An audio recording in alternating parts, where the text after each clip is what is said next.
안녕하세요, 하늘소리입니다. 얼마 전까지 찬양대원들을 위한 기초훈련 영상 만들어서 올려드렸는데, 오늘은 거기에 내용을 조금 더 보완해서 조금 더 추가해서 찬양대원들이 일상 속에서 또 주일날 연습하는 가운데 실제적으로 도움이 될 만한 이야기들을 좀 드리려고 보충 영상을 만들고 있습니다. 시간의 흐름에 따라서 한번 이야기를 해볼게요. 먼저 평일에는 우리가 늘 사는 일상을 살겠죠. 그 가운데에서 주일날 드릴 찬양을 미리 틈틈이 들어두시는 게 좋겠죠. 요즘에는 출판사 홈페이지에 가면 음원도 다 있고 유튜브에 검색하면 안 나오는 곡이 거의 없죠. 그러니까 평일날은 시간 나실 때 호흡 연습, 발성 연습 같은 거 살짝 해주시면서 주일날 드릴 찬양 곡을 틈틈이 들으시고 어떠한 곡인지 감을 좀 잡아두시면 좋을 것 같아요. 자, 그리고 이제 토요일이 됐어요. 토요일에는 뭘 해야 되냐면 가급적이면 뭘 안 하는 게 좋겠죠. 물론 뭐 약속도 있고 가족하고 어디 놀러 갈 수도 있고 여러 가지 일들이 있겠지만 가능하면 너무 늦게 주무시지 마시길 바랍니다. 취침 시간은 사람에 따라 다르겠지만 한 7시간 정도가 보통 노멀한 것 같아요. 그러니까 본인이 피로가 잘 풀릴 정도만큼은 취침 시간을 가져주시는 게 좋습니다. 그리고 기상시간 같은 경우는 가장 좋은 건 찬양대 연습하기 3시간 전에 일어나는 게 좋아요. 일반적으로 우리의 성대, 우리의 몸이 깨어나는 건 아침에 일어나서 3시간 정도가 지나야 컨디션이 어느 정도 올라오거든요. 그러니까 가장 좋은 건 찬양대 연습하기 전에 3시간 전에 일어나는 거. 그게 힘들다면 아무리 늦어도 예배 시간 3시간 전, 11시 예배를 드린다고 하면 8시에 기상을 하면 되겠죠. 하지만 일부 예배 찬양대에 서시는 분들이 계시다면 그분들은 어쩔 수 없겠죠. 일부 예배 같은 경우는 연습을 보통 6시쯤 모이는데 3시간 전에 일어날 수는 없잖아요. 그죠? 그러니까 1부 예배 찬양대는 어쩔 수 없지만 2부나 3부 예배를 드리는 찬양대원분들 같은 경우에는 가능하면 연습시간 아니면 예배시간 3시간 전에는 기상을 하시는 게 좋습니다. 그리고 주무실 때 가습기를 틀어놓고 주무세요. 요즘 같은 계절, 그리고 겨울에는 특히 더 그렇죠. 우리나라 여름은 워낙 습해가지고 여름에는 가습기를 안 틀어도 큰 문제가 없는 것 같더라고요. 근데 이제 환절기 되고 겨울 되고 그러면 가습기를 꼭 틀고 주무세요. 습도 유지를 잘 해주셔야 되고 잠을 푹 주무세요. 제 경험상 잠을 푹 잘 자는 것보다 목 관리에 더 좋은 건 없어요. 자, 이제 주일 아침이 밝았습니다. 주일 아침이 밝아서 이제 교회 갈 준비를 해야겠죠. 이때 주의할 점, 절대 주일날 교회 오기 전에 다투거나 화를 낼 만한 일을 만들지 마세요. 그런 일이 생기지 않도록 서로 조심하고 배려하고 최대한 즐겁고 평안한 가운데 개운하고 맑은 정신 상태로 교회 올 수 있도록 토요일 밤에 자기 전부터 기도하시고 주일 아침에도 그렇게 평온함을 유지하고 교회를 오시길 바랍니다. 제가 생각할 때 사람이 절대 노래가 나오지 않는 순간이 있거든요. 그게 언제냐면 화가 났을 때예요. 내가 슬퍼도 노래하라면 할 수는 있을 것 같아. 기쁠 땐 당연히 노래가 잘 나오겠죠. 심지어 우울해도 노래를 하려면 해. 근데 막 화가 나고 마음에 분이 가득 차 있잖아요. 노래 안 나와요. 노래 못합니다. 그러니까 주일 아침엔 특히 더 주의하시고 성령의 인도하심을 구하면서 마음을 잘 다스리고 오시기를 바랍니다. 자, 이제 교회 왔어요. 그럼 제일 먼저 뭐 해요? 차 한잔 해요?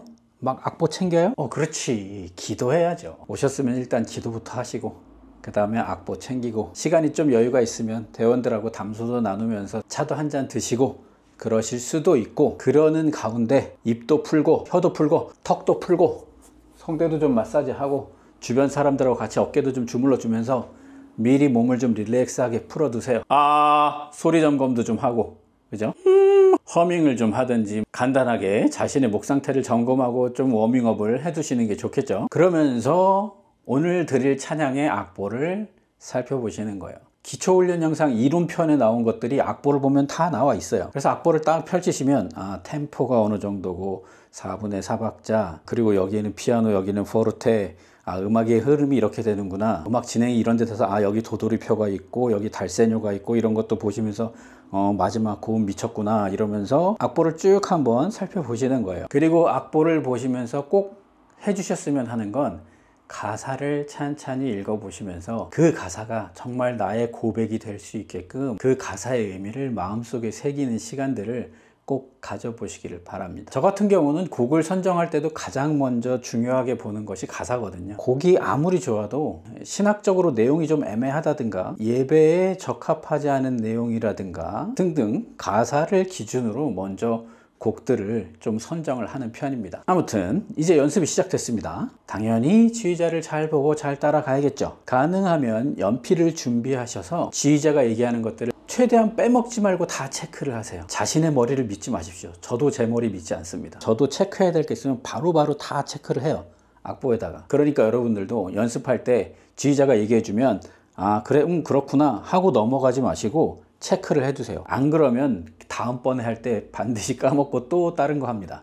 그러니까 최대한 얘기해 주는 건 다 체크를 해두세요. 그래서 찬양대용으로 연필을 아예 준비를 해두세요. 아침에 오면 대원들 다 연필 하나씩 챙겨서 연습에 들어갈 수 있도록 볼펜으로 쓰면 나중에 지우기가 어려우니까. 지금 만약에 전영록의 사랑은 연필로 쓰세요가 생각나셨다면 당신은 최소 50대입니다. 그러니까 악보는 연필로 쓰세요. 악보는 연필. 네. 그리고 파트 연습 때, 다른 파트 연습할 때 떠들지 좀 마세요. 그리고 웬만하면 돌아다니지 마세요. 어떤 분들은 다른 파트 연습할 때 떠들진 않는데 열심히 넘치셔가지고 자기 파트를 조금 작은 소리로 막 따라 부르시는 분들이 계세요. 그 열심은 좋으신데 그것도 사실은 다른 파트 연습할 때 방해가 되기 때문에 가능하면 마음속으로 따라 부르시고 다른 파트 연습할 땐 거기에 같이 악보를 보시면서 그 파트 연습에 동참해 주시길 바랍니다. 왜냐하면 지휘자가 다른 파트에게 얘기하는 것도 사실은 우리 파트에도 적용이 되는 부분들이거든요. 그러니까 다른 파트 연습할 때도 잘 집중해서 동참해 주시기를 바랍니다. 아 그리고 연습할 때 자세, 다리 꼬지 마세요. 좀 체구가 작은 여성 대원분들 같은 경우는 아예 이렇게 책상다리 해가지고 의자 위에 공중부양하듯이 올라가 계시는 분들도 계시던데 바른 자세로 연습해 주시기를 바랍니다. 어떤 자세가 가장 좋으냐?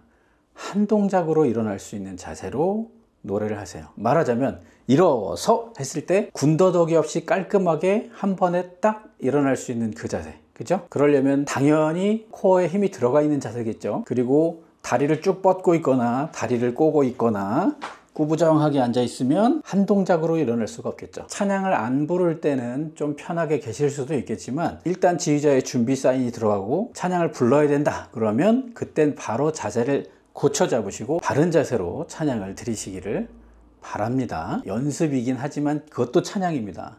그러니까 찬양 드릴 때에 우리가 하나님 앞에 경건하고 바른 자세를 놓치지 않도록 항상 집중하시는 게 좋아요. 자, 그럼 여기에 더해서 서서 노래할 때 좋은 자세에 대해서도 간단히 말씀드릴게요. 물론 사람마다 개인차는 있어요. 일반적으로 이게 가장 무난하지 않을까라고 생각하는 그 자세를 말씀드리는 거예요. 일단 편안하게 선 자세에서 다리를, 한쪽 다리를 뭐 오른쪽이든 왼쪽이든 상관없어요. 자기가 편한 다리를 살짝 한 반보 정도, 그거보다 조금 덜 내밀어도 될 것 같긴 해요.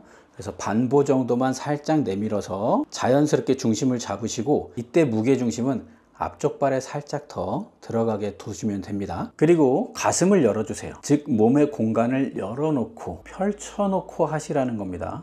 흉곽이 잘 열려 있어야 우리의 호흡도 더 많은 양의 공기가 잘 들어갔다 나갔다 하겠죠. 여기서 가슴을 열으라고 하니까 이렇게 허리를 꺾는 분이 계신데 허리를 꺾는 게 아닙니다. 요추, 허리가 아니라 가슴을 들어주는 거예요. 흉추를 들어주는 겁니다. 너무 과도하게 이렇게 당기지 마시고 그러면 허리 아프잖아요. 그러니까 적절하게 이렇게 열어두시라는 거예요. 가슴을. 이 상태에서 턱을 살짝 당기면 자연스럽게 소리를 내기 좋은 그런 포지션이 딱 잡혀요. 기본적으로 이 자세를 몸에 잘 세팅을 해두시기를 바랍니다. 자, 이렇게 해서 연습이 끝났어요. 그러면 조금 서두르시되 어수선하지는 않게 본당으로 입장을 합니다. 본당을 입장하고 찬양대석에 앉는 거는 교회들마다 뭐 조금씩 스타일이 다르더라고요. 그래서 뭐 그 교회에서 원래 하는 스타일대로 그냥 하시면 되고 어쨌든 정숙하고 질서 있게 행동하시고 찬양대석에 앉으시면 예배에 집중하시면 되겠죠. 그리고 예배 중에 찬양대가 준비한 찬양도 잘 드려야겠지만 다 같이 드리는 회중 찬양을 드릴 때도 여러분들 열심히 소리 높여서 마음 다해서 찬양 드리시기를 바랍니다. 자, 이렇게 해서 축도송까지 하고 예배가 잘 마무리가 됐어요. 그럼 이제 맛있게 식사를 드시고 성도분들과 교제하시고 또 한 주간 그렇게 하나님 앞에 찬양 드리면서 사시면 됩니다. 참 은혜롭고 감사하죠. 오늘 영상은 여기까지고요. 구독과 좋아요 꼭 해주시고 공유도 많이 해주시고 찬양대 활동을 하면서 궁금한 거, 고민이 있으신 부분들도 좋습니다. 뭐든지 댓글 남겨주시고요. 여러분들이 원하시는 내용들이 있으면 제가 또 열심히 연구해서 더 재밌고 유익한 영상 많이 만들어서 올려보도록 하겠습니다. 감사드리고요. 항상 평안하시길 바라고요. 할렐루야.